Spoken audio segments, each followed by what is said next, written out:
교재 41페이지 보겠습니다. 예수님은 베드로가 3번 부인할 것을 예언하십니다. 이어서 예수님은 겟세마네 동산에서 간절하게 기도하신 후 체포되어 가야바에게 끌려가 재판을 받으십니다. 가야바는 공회를 선동하여 예수님에게 신성모독죄를 규정하게 하였고, 예수님은 공회원들에게 폭력과 조롱을 당하십니다. 한편 베드로는 예수님을 모른다고 3번이나 부인합니다. 예수님의 순환과 그 순환에 관계된 여러 가지 사건이 오늘 본문에 나옵니다. 어제 이어서 오늘 31절부터 읽었는데요. 31절 보면 예수님께서 베드로와 제자들이 자신을 부인할 것이다 하는 것을 예언하십니다. 자, 31절 보시면 오늘 밤에 너희가 다 나를 버리리라 이렇게 말씀하셨습니다. 그런데 33절에 베드로가 호기 있게 외칩니다. 자, 33절 함께 읽어봅니다. 시작. 베드로가 대답하여 이르되 모두 주를 버릴지라도 나는 결코 버리지 않겠나이다. 아멘. 여러분, 베드로의 이 고백은 베드로 입장에서는 당시에는 진실한 고백입니다. 내가 반장이니까 다른 제자들 보기에 좀 있어 보여야 되겠다 해서 한 말이 아니고, 이 당시에는 이것이 베드로의 진심입니다. 그런데 그 진심이 또 두려움이 왔을 때 바뀌는 거죠. 자, 예수님께서 34절에 너는 나를 3번 부인할 것이다. 35절 내가 주와 함께 죽을지언정 주를 부인하지 않겠습니다. 모든 제자도 다 그렇게 말했습니다. 이 당시의 제자들은 아마 이게 진심이었을 겁니다. 절대로 예수님 버리지 않습니다. 그런데 상황이 바뀌고 두려움이 엄습하자 그 마음이 바뀝니다. 38절 보십시오. 예수님께서 겟세마네 동산에서 기도하실 때 내 마음이 매우 고민하여 죽게 되었으니 나와 함께 깨어 나를 위해 기도해다오. 40절에 보면 제자들이 잡니다. 피곤했습니다. 그리고 43절에도 보면 다시 간절히 기도하다가 제자들에게 가셨는데 43절에 다시 제자들이 잡니다. 여러분, 우리가 잘 아는 이 기사를 보면 예수님이 참 마지막에 외로우셨을 겁니다. 그리고 좀 힘도 빠지지 않았겠습니까? 야, 다른 사람은 몰라도 너희들은 이러면 안 되지 않느냐. 내가 십자가에 죽을 걸 이미 예언했는데 오늘이 그날인데 너희가 이렇게 목요일 밤 저녁에 기도하는데 나를 위해 기도해달라고 간절하게 몇 번이나 이야기하는데 잘 수 있느냐, 이런 마음이 들을 것 같습니다. 예수님이라도 인간인지라 섭섭한 건 섭섭한 겁니다. 그런데 십자가에 달려 돌아가실 때 어떡합니까? 다 도망갑니다. 전부 도망가죠. 베드로는 3번 부인하고 믿었던 가룟 유다는 예수님을 은삼십에 팔고 다른 제자들은 전부 다 도망갑니다. 어쩌면 이럴 수가 있을까 싶습니다. 여러분, 이게 우리에게 보여주는 중요한 교훈이 있습니다. 사람은 믿을 만한 존재가 아니라는 겁니다. 제가 늘 말씀드렸습니다. 믿음의 존재는 하나님이고 사람은 사랑의 대상입니다. 오늘 본문도 그 점을 우리가 깊이 알 수 있습니다. 근데 우리는 늘 여기서 실패합니다. 실망하지요. 가까이 있는 사람들, 그래도 내 마음을 알아주는 사람은 끝까지 내 편일 거라고 생각합니다. 그렇지 않을 때 마음의 상처를 입기도 하고 화가 나기도 하고 짜증이 나기도 합니다. 그래서 오늘 본문을 통해서 다시 우리가 이런 기도를 하게 됩니다. 자, 첫 번째 기도 제목입니다. 사랑하되 의탁하지 않게 하소서 하는 겁니다. 사랑하되 의탁하지 않게 하소서. 사랑하되 의탁하지 않게 하소서. 이 표현은 제가 한 게 아니라 예수님께서 이미 하셨습니다. 제가 한번 읽어보겠습니다. 예수님께서 요한복음의 가나 혼인잔치 사건 이후에 많은 자들이 예수님께 왔을 때, 기적을 행했을 때 예수님이 이렇게 말씀하셨습니다. 요한복음 2장 23절 24절 제가 읽어보겠습니다. 6월절에 예수께서 예루살렘에 계시니 많은 사람이 그의 행하시는 표적을 보고 그의 이름을 믿었으나 예수는 그의 몸을 그들에게 의탁하지 아니하셨다. 많은 사람들이 예수님을 믿고 예수님께 왔지만 예수님은 그들의 반응에 의탁하지 않으셨습니다. 저들은 떡을 먹고 배불러 온 것이고 내가 기적을 행했기 때문에 온 것이지만 기적을 그만하고 능력을 그만 행하면 또 돌아갈 자들이다. 오늘 본문의 첫 번째 기도 제목, 우리가 정말로 중요합니다. 사랑의 대상이지 의탁의 대상은 아니다. 믿음의 대상은 하나님뿐이다. 이 점을 늘 기억하시고 주님 앞에 기도해서 여러분의 섭섭한 마음조차 위로받으시는 여러분 되시기를 주님 이름으로 부탁합니다. 자, 드디어 이제 또 가룟 유다가 예수님을 팝니다. 오늘 본문에 이제 47절 이하에 나옵니다.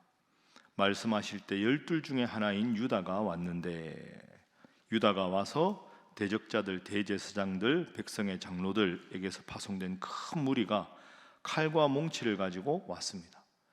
예수님은 무장을 하지 않았는데 예수님을 잡으러 온 사람들은 엄청난 군대로 무장을 하고 왔습니다.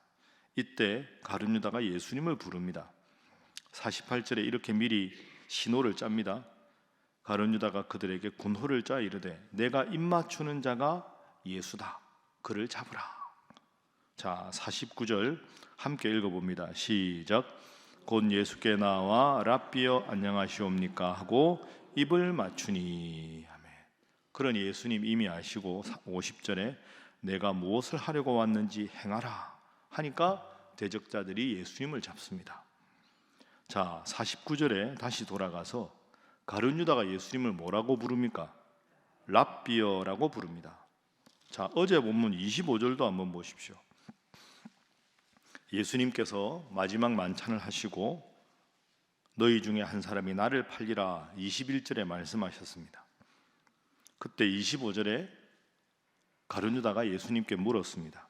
25절 읽어봅니다. 시작. 예수를 파는 유다가 대답하여 이르되 랍비여 나는 아니지요.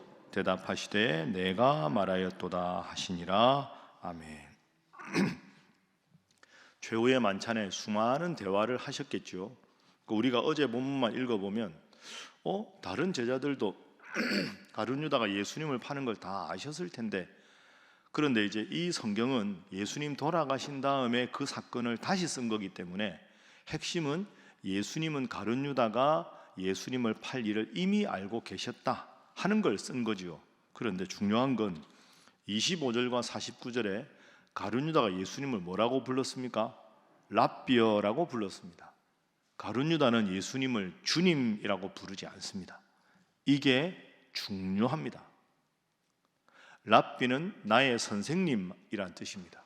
내가 제자고 나에게 가르침을 주시는 선생님이라는 뜻인데, 이 랍비에서 더 발전해서 주님, 구원자라고 고백해야 되는데 가룟 유다는 끝까지 랍비의 단계에 머물러 있습니다.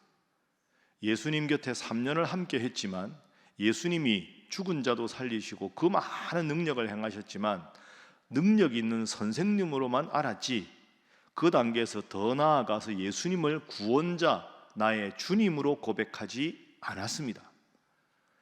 제자라도 마찬가지라는 뜻이죠.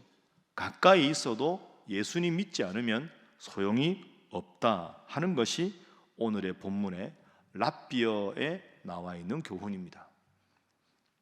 마태복음 7장 21절에 예수님께서 나더러 주여 주여 하는 자가 다 천국에 들어갈 것이 아니다.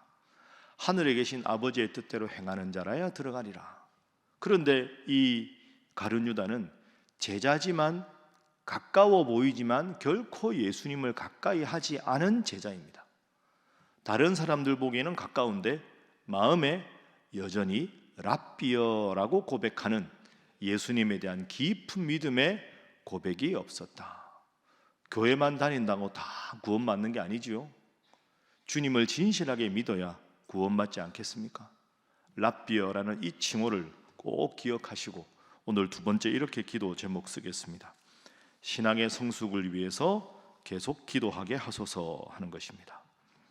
신앙의 성숙을 위해서 계속 기도하게 하소서. 처음에는 아무것도 모를 때는 당신이, 그 다음에는 랍비여, 그 다음에는 주님 이렇게 나아가야 되는데 그 단계에 나가지 못했다. 시간 관계상 찾지 않겠지만 이와 대조적인 인물이 나옵니다. 요한복음 4장에 보면 사마리아 여인이 나오죠. 사마리아 여인이 예수님께서 그 떼약볕에 나에게 물을 좀 달라 할 때 맨 처음에 뭐라고 그럽니까? 당신은 유대인으로서 어찌 사마리아 여인이 나에게 물을 달라고 합니까? 당신이라고 하거든요. 그 다음에 좀 나아가서 랍비여 당신은 선지자십니다. 마지막에는 주여 이렇게 말합니다. 당신 랍비 주. 그 한 번 딱 예수님 만난 그날로 주님이라고 고백하는 사람이 있는데 3년 내내 예수님 곁에 있어도 랍비의 단계에 머물러 있는 것이 가룟 유다입니다. 여러분은 이 대비를 잘 기억하시고 더 깊이 주님을 사랑하는 분들, 나의 주 나의 하나님 고백하는 여러분 되시기를 주님 이름으로 축복합니다.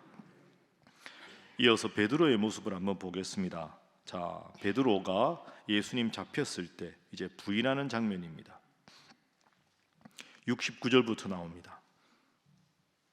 69절부터 자, 69절 먼저 읽어봅니다. 시작.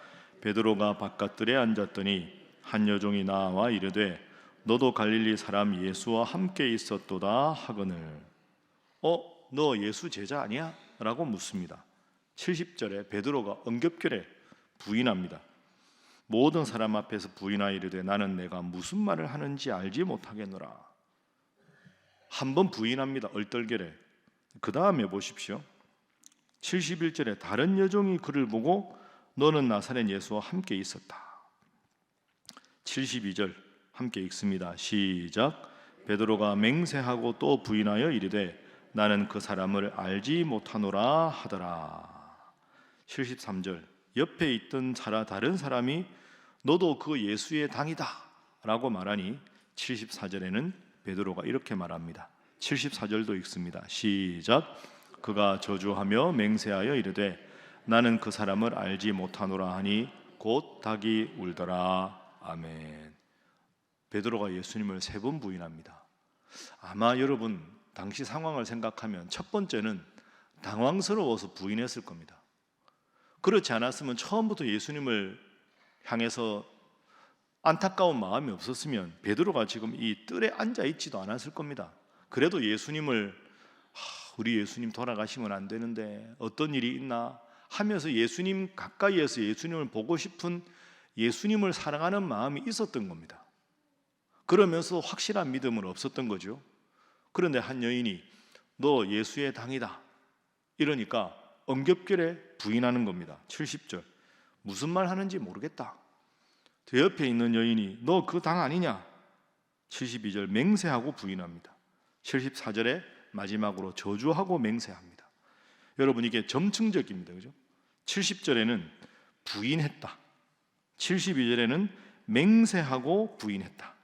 74절에는 저주하고 맹세하고 이르되는 부인했다. 부인했다, 맹세하고 부인했다. 저주하고 맹세하고 부인했다. 처음에 불신앙의 고백을 한번 하니까 계속해서 그렇게 나아가는 모습을 보게 됩니다. 처음에 주님 앞에 바로 서야 되는데 이 정도는 괜찮겠지 하다가 한번 죄 짓고 그러다가 좀 더 깊이 짓고 그 다음에 더 깊이 짓고 이런 모습의 점층적인 구조가 베드로에게 나옵니다. 오늘 나는 이런 모습이 없는가 돌아보라 하는 것이 베드로의 고백의 교훈입니다. 3번째 기도 제목입니다. 악한 길에서 돌이키게 하소서 하는 것입니다. 악한 길에서 돌이키게 하소서. 잘못된 길이면 바로 돌아서야지. 처음에 뭔가 얼떨결에 꼼수를 부리면 그걸 합리화하려고 더 거짓말을 하게 되고 또 거짓말이 들통날까 봐 더 심하게 거짓말하게 되고 그게 우리의 연약한 모습이다. 베드로의 모습이 오늘 나의 모습이다 생각하고 혹시 내가 하나님 앞에 지금이라도 회개해야 할 것 하나님 앞에 용서를 구해서 더 심한 악한 길이 아니라 악한 길에 돌아서서 주님 사랑하는 길 주님 원하시는 길에서는 여러분 되시기를 주님 이름으로 간절히 부탁합니다. 기도하겠습니다. 하나님, 예수님이 겟세마네 동산에서부터 간절히 기도하실 때 연약한 제자들의 모습을 봅니다. 사람은 사랑의 대상이지 믿음의 대상이 아님을 다시 한번 기억하게 하시고 주님과 가까워지도록 더 열심히 기도하며 나아가게 하시되 악한 길에서 바로 돌이키는 저희들 되게 하여 주시옵소서. 그리하여 거룩한 하나님 나라의 성도들로 살아가게 하시고 그런 우리 신일교회 되게 하여 주시옵소서. 다 함께 주님 앞에 기도하겠습니다. 주여 믿습니다. 주여 믿습니다. 주여 믿습니다.